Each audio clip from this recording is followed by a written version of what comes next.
You were amazing on Supergirl. Oh, thank you. What was it like working on the show and with Katie McGrath? And what are your thoughts now on He Supercorp? didn't enjoy it. He didn't enjoy it. Oh, yeah. He Best was like, love I really interest missed. I've ever had. Compare it to iZombie specifically. Yeah, exactly. Sorry, what was the question? So, what was it like working on the show with Katie McGrath? And what are your thoughts now on Supercorp? Oh, Supercorp! Wow, that was an interesting one. It was awesome. I technically was the second or third role I've ever done now because iZombie was my first. So this was so iZombie's all I really know in the acting world. So it was interesting to do this job in a whole new environment. That was quite weird for me to have interacting with different people, not really knowing how this goes, and seeing scripts and not really knowing how much I can push this and push that. So it was a good learning experience. They are crazy busy. There's a completely different atmosphere over there. They do 22 episodes. It's action heavy. The CGI is a lot of moving parts. But it's great. Everyone's in good spirits, and Kate McGraw was awesome. We really kind of got lucky.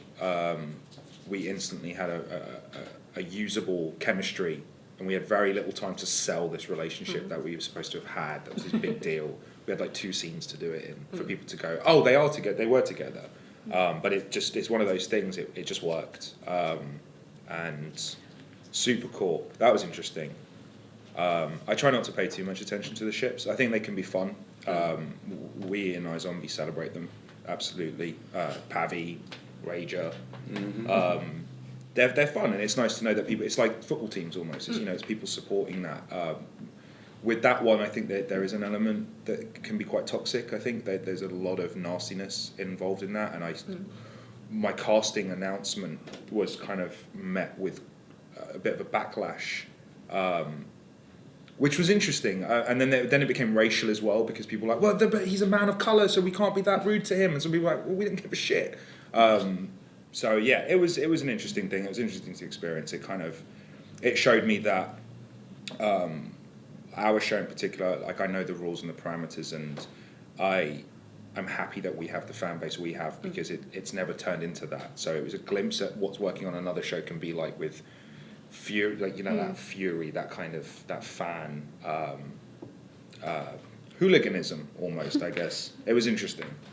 Yeah. If I'm hearing right, what I'm picking up is that it didn't even compare to iZombie, is what you're saying.